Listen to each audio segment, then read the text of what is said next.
Estoy en calle Jackson, en la casa de la central de PCNT. Y a ver si lo ubicamos al compañero Franco. ¿Cómo estás, Chino? ¿Cómo andas? ¿Anda bien? ¿Todo bien? ¿Dónde cuando Franco? Me dijo que Creo que no estaba, ¿eh? me esperaba acá, me dijo. Ah, capaz que está, pero no lo vi yo. Pregunto por él ahí. No está, pero está. Bueno, estamos, gracias,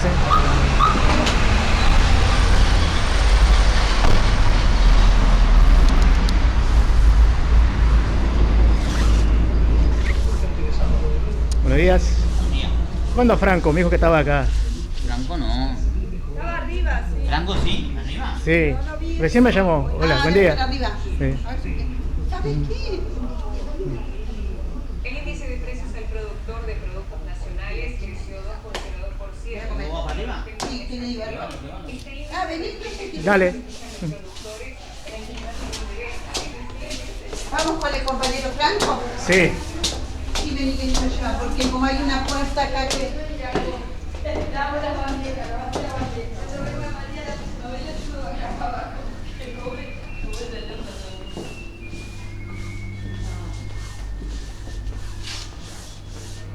Debe estar allá donde viene el compañero, ¿viste? Allá viene Vegas. ¿Vos lo conocés? Sí. Acá te abre, si no te abre el día de... A ver. Porque no me reconoce la... ¿Cómo anda? ¿Cómo anda, Carlos? ¿Cómo anda? ¿Anda bien? ¿El rato hasta allá? Ah, dale. Así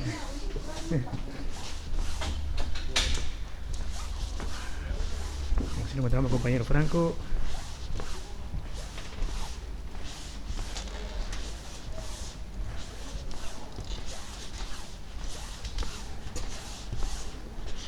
Esta es la parte del PCNT, la bandera a todos los gremios.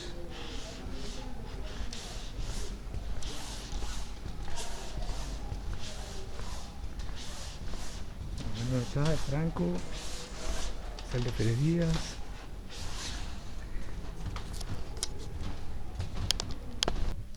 Ajá, sí, fuiste uno de los fundadores de ¿en qué año más o menos?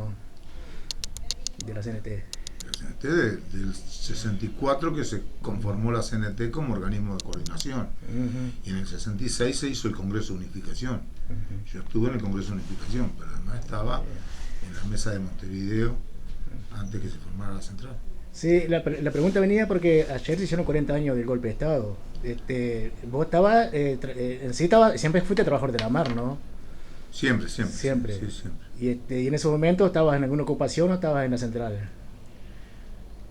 No, yo estaba en el sindicato. Sí, militaba en el sindicato de transporte marítimo. Ajá, que era SUN, ¿no? Sí, SUN. SUN. Sindicato Único Nacional de Transporte Marítimo.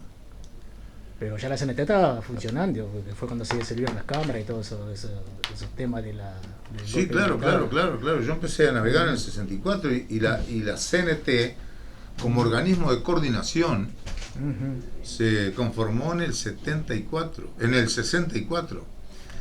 Es decir, a ver, acá había 3 centrales sindicales, hasta el año 60, digamos.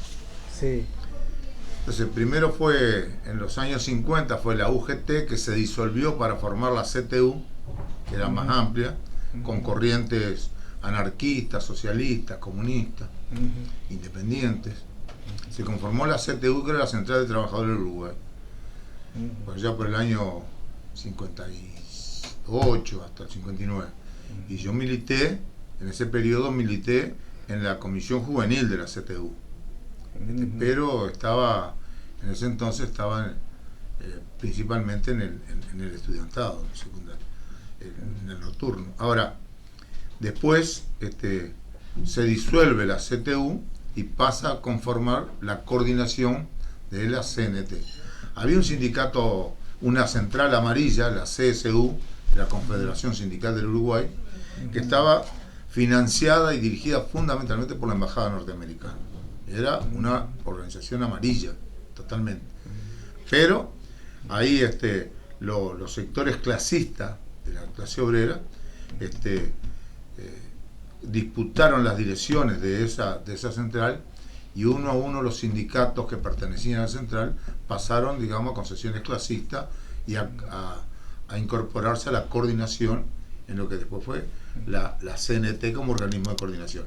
Y estaban los gremios autónomos, gremios muy importantes como la Federación de la Carne, que aún después de conformada la Central de Trabajadores, la CNT, en el 66, siguieron siendo autónomos, no estuvieron como oyentes, digamos, en la mesa representativa de la CNT, coordinaba con la CNT como central, pero todavía no se integraron hasta después de pasado un periodo. En el 65 se hace el Congreso del Pueblo, donde se elabora una plataforma programática de soluciones a la crisis y donde participaron cientos de organizaciones sociales al llamado de la clase obrera, que era ese organismo de coordinación que era la CNT. Y en el 66 se conforma la Central de Trabajadores, que es la Convención Nacional de Trabajadores, como central única. Se unifica el movimiento sindical y ahí se adopta la plataforma del Congreso del Pueblo, la plataforma programática, el programa del Congreso del Pueblo. Y comienza todo el proceso yo diría que en el 66 lo que se hace, se culmina todo un proceso de unificación del movimiento sindical, que de distintas vertientes se confluyen en una sola central de trabajadores. La CNT como central. Ahora, es importante destacar, es decir, cómo se viene dando el proceso que se viene dando en el país. Es decir, un país que además viene ya de los años 50, desde el año 55 para acá, digamos, que se ven los sectores de izquierda, los sectores progresistas, los sectores, digamos, fundamentalmente los sectores clasistas en el seno de la clase obrera, ven la necesidad de unir la clase obrera en una sola central, de unir la izquierda en el país, como síntesis, digamos, de toda la plataforma levantada por el movimiento obrero y popular. Y ahí en ese marco también la unidad con las capas medias, de la ciudad y del campo, con la intelectualidad y fundamentalmente con el estudiantado, ¿verdad? Sí, así que vos el 27 de junio del 73 estabas en el sindicato del mar. Sí, yo quiero llegar a eso. Sí, entonces, este proceso se viene dando y yo diría que en el 66 se culmina con la concreción de una central única en el país. Pero ahora, también en el año 59 gana el Partido Nacional las elecciones y lo primero que aplica es la reforma monetaria y cambiaria. Estaba el ministro Bassini, que era el ministro del Partido Nacional, que lleva digamos, la moneda uruguaya, el peso uruguayo, que era estaba a la par del dólar, incluso llegó a valer 98 centésimos un dólar, y estaba más valorizado que el dólar. Lo llevó ya se dispara a 12 pesos un dólar. Sí, el peso uruguayo estaba fuerte. Seguro. Entonces ahí, pero la reforma monetaria y cambiaria, la primer carta de intención con el Fondo Monetario Internacional, lleva a dar un salto de 12 pesos un dólar.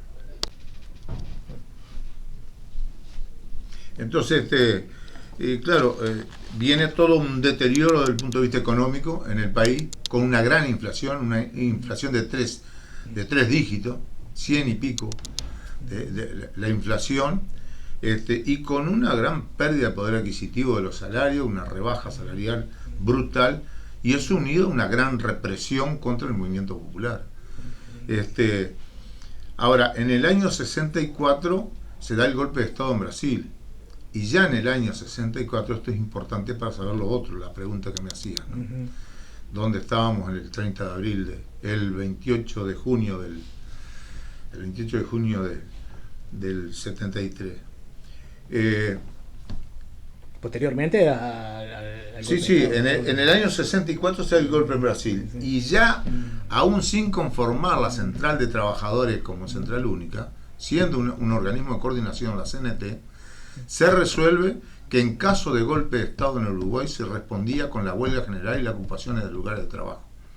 Esto para aquellos que hoy aún, aquellos revisionistas de la historia, dicen que la huelga general fue un hecho espontáneo. Entonces, ni fue obra de un grupo escogido de conspiradores, ni fue obra del espontaneísmo. Fue producto de una preparación durante 9 años. Sí, Porque desde el movimiento sindical. 64, en cada sindicato, en cada asamblea, en cada comité de base, en cada organismo de base, en cada centro de trabajo, se discutió cómo responder en caso de un golpe de Estado. Y como se agudizaba la lucha de clase y la represión del Pachecato, asciende Pacheco al gobierno, el primero Gestido, pero muere Gestido y queda Pacheco, se agudiza la lucha de clase y por tanto también se agudiza la represión contra el movimiento popular y la clase obrera. Entonces, que culmina en el golpe de Estado. Y la respuesta inmediata, con toda esa preparación durante 9 años de discusión en el conjunto del movimiento sindical, se responde con las ocupaciones de los lugares de trabajo, las ocupaciones de las facultades, de los liceos, con la huelga general. Sí, fue la duración de 15 días, ¿no? No, la duración de la huelga fueron 15 días, claro, sí. pero vuelvo a insistir, la preparación fue... Sí, fue es decir, que fue obra de cientos de miles de trabajadores en este país, a lo largo y ancho del país. Que eso tuvo, la consecuencia de esto es que hirió de muerte a la dictadura. La dictadura nació huérfana de masa, no tuvo respaldo más allá de el capital financiero, la banca exterior, los dueños del comercio exterior, exportador e importador, el gran latifundio, así. Fue la oligarquía de este país lo único que apoyaron el golpe de Estado. Pero después el conjunto de la población no lo respaldó y por lo tanto la dictadura nació huérfana de masa. A los 15 días, bueno, viendo de que otros sectores que tenían que haberse pronunciado en torno a esto, no se pronunciaban, estábamos quedando la clase obrera aislada, no aislada de la población, digamos, sino que el conjunto de otras fuerzas políticas, en fin, fuerzas sociales, y se decide el levantar la huelga y replegarse para luchar en otras condiciones. Y se repliega organizadamente. Y bueno, esto se dice así fácilmente, pero eso en medio de una dura represión, en medio de centenares de trabajadores, en medio de que venían a las fábricas ocupadas, las desalojaban, a veces se llevaban a algunos dirigentes que eran individualizados, a los cuarteles, a los centros de tortura, pero se iba la fuerza represiva y se volvía a ocupar, y eso una y otra vez durante esos 15 días. Entonces, eso fue un poco. Nosotros, ¿dónde andábamos? Nosotros éramos secretarios de la Mesa Zonal Ciudad Vieja Centro de la CNT. Y como estábamos muy junados en la zona, ahí se decidió en la mesa de Montevideo, porque además en ese entonces la CNT tenía, así como están los plenarios departamentales en el interior del país, también Montevideo tenía su plenario departamental, digamos que era la mesa de Montevideo. Y los secretarios de cada uno de las mesas zonales, eran como 18 mesas zonales, éramos parte de la mesa de Montevideo junto con otros, con los sindicatos que tenían, digamos, un alcance departamental, etcétera. Y bueno, ahí se decidió el intercambiar los secretarios los militantes de las mesas zonales hacia otros lugares donde eran menos conocidos, donde eran menos junados.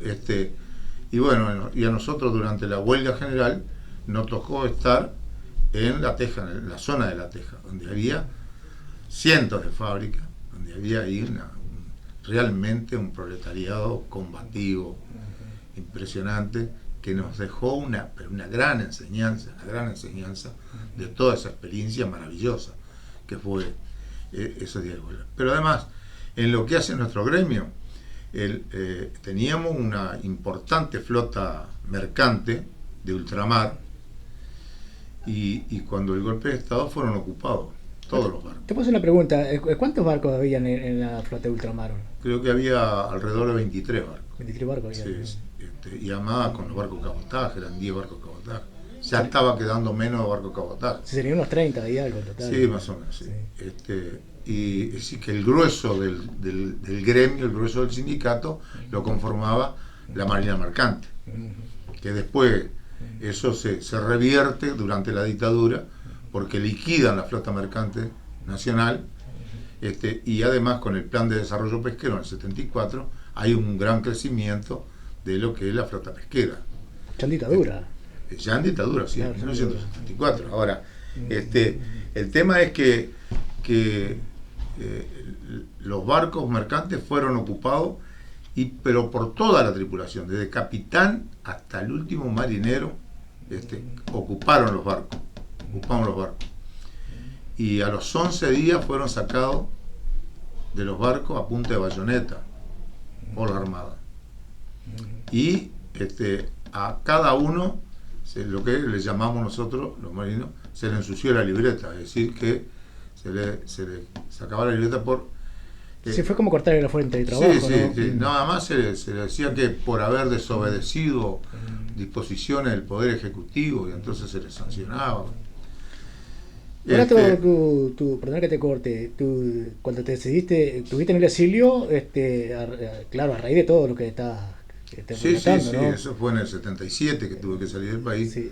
Yo andaba en un barco mercante cuando eso. Como dijiste vos, ya estabas junado y tuviste que... Sí, no, pero claro, eso es otra historia, digamos, porque nosotros ahí seguimos, bueno, los barcos de pesca no fueron ocupados, eran barcos chicos y teníamos una flota pequeña todavía, estaban los barcos un poco de mayor envergadura, era un barco de